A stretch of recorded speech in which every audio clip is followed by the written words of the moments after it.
اللہ کے نبی صلی اللہ علیہ وسلم نے معاشر کا ایک منظرنامہ ذکر فرمایا ہے کہ وہاں ایک منادی خاص طور پہ ان لوگوں کو علیحدہ کرے گا جن کی عمریں 60 سال تک پہنچ چکی ہے۔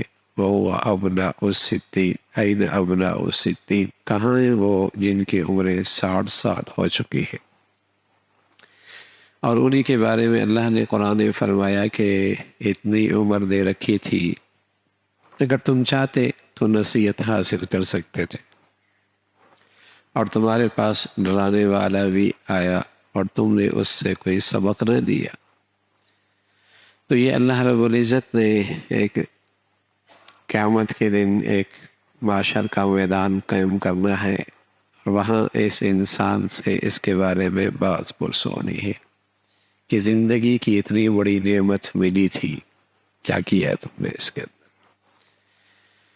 اور اس موقع پہ افسردہ، افسوس، حسرتیں، لیکن وہ سارے کے ساری ان حسرتیں، نیری حسرتیں رہ جائیں گی۔ تو اللہ کے نبی صلی اللہ علیہ وسلم نے تنبیہ فرمائی ہے کہ اس عمر کے اندر بھی اگر انسان اپنی زندگی نہیں سنوارتا تو پھر کب سنوارے گا؟ پھر اپنی زندگی وہ سب کب سنوارے گا اور کب اپنی زندگی کا راستہ صحیح کرے گا؟ کہ اللہ رب العزت نے اتنا موقع نصیب فرمایا ہے۔ آپ علیہ الصلوۃ والسلام فرمایا کرتے تھے کہ انسان کی ہڈیاں بوسیدہ ہو جاتی ہے، سر کے بال سفید ہو جاتے ہیں، یہ بوڑھا ہونے لگتا ہے، لیکن اس میں دو چیزیں جوان ہونے لگتی ہیں۔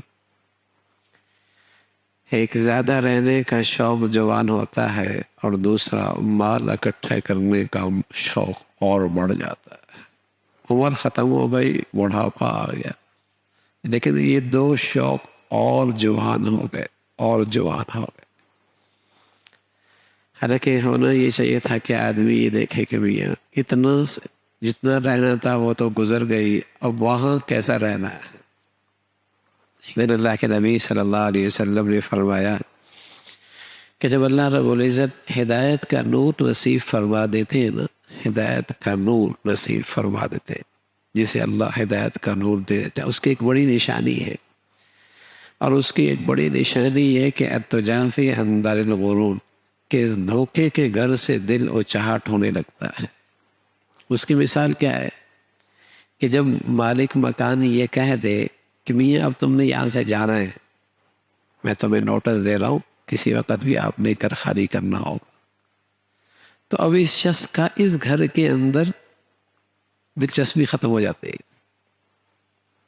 اب اس کی دلچسپی اگلے گھر کی طرف جہاں اس نے جانا ہوتا نا، وہاں اس کی دلچسپی بڑھ جاتی ہے کہ مالک مکان نے کہہ دیا میاں اب تمہیں نوٹس مل رہا ہے، یہاں کو خالی کرنا ہے۔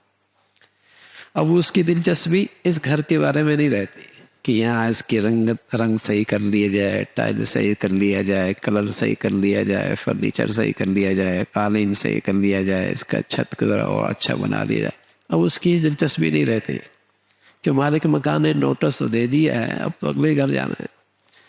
اب اس کی ساری دلچسپی اگلے گھر کی طرف ہونے لگتی ہے۔ تو رسول اللہ صلی اللہ علیہ وسلم نے فرمایا جب اللہ ہدایت کا نور نصیب فرما دیتا ہے، اس کی ایک نشانی یہ ہے التجافی عن دار الغرور، کہ اس دنیا کے مالک نے نوٹس دے رکھا ہے بھائی اس گھر کو خالی کرنا ہے، تو اس نور والے کی اس کے ہاں دلچسپی کم رہ جاتی ہے، اگلے گھر کی دلچسپی بڑھ جاتی ہے کہ جہاں جانا ہے الذین یرثون الفردوس هم فیہا خالدون، وہاں کی دلچسپی بڑھ جاتی ہے، یہاں کی دلچسپی کم ہو جاتی ہے۔ تو یہاں اتنی دلچسپی نہیں لیتا وہ کہ گھر تو وہ ہے، اور دنیا کے مالک نے اسے کہہ رکھا ہے کہ میاں کسی وقت بھی گھر خالی کرنا ہوگا، تو یہاں اس کی دلچسپی نہیں رہتی۔ تو یہی علامت ہے کہ اللہ نے اسے ہدایت کا نور نصیب فرما رکھا، یہ ہے ہدایت کا نور۔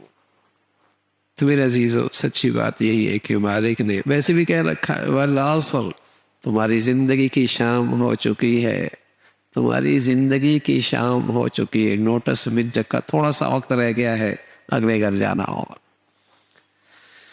تو جتنا بڑھیا ایمان اور جتنا بڑھیا ہدایت کا نور ہوتا ہے نا، تو اس کی دلچسپی یہاں سے ہٹ کر وہاں کی ہو جاتی ہے، وہاں کا شوق، وہاں کی دلچسپی بڑھ جاتی. اور خاص طور پہ جسے اللہ رب العزت کتنی لمبی عمر دے چکا ہو، سر کے بال سفید ہو چکے ہوں، 40 سے اوپر جا چکا ہو. اللہ کے نبی نے فرمایا میری امت کی عمریں اوسطاً 60-63 سال کی ہے، 63 سال کی. آگے تو غریبی کا مسئلہ ہے، آگے تو غریبی مل رہی ہے، بونس مل رہا ہے، عمر اتنی ہے. تو آدمی یہ دیکھے کہ جتنی آنکھ گزرنی ہو تو گزر گئی، لیکن جہاں گزرنی ہے اور وہاں پھر ختم نہیں ہونی، وہاں کی دلچسپی اور شوق کتنا ہے. ہمیں تو جانا ہے نا، زندگی گزارنی ہے. وہاں کا حالات کیا ہے، وہاں کیا کس انداز سے وہاں کے لیے سرمایہ اکٹھا کیا ہے، وہاں کے لیے وسائل اکٹھے کیے.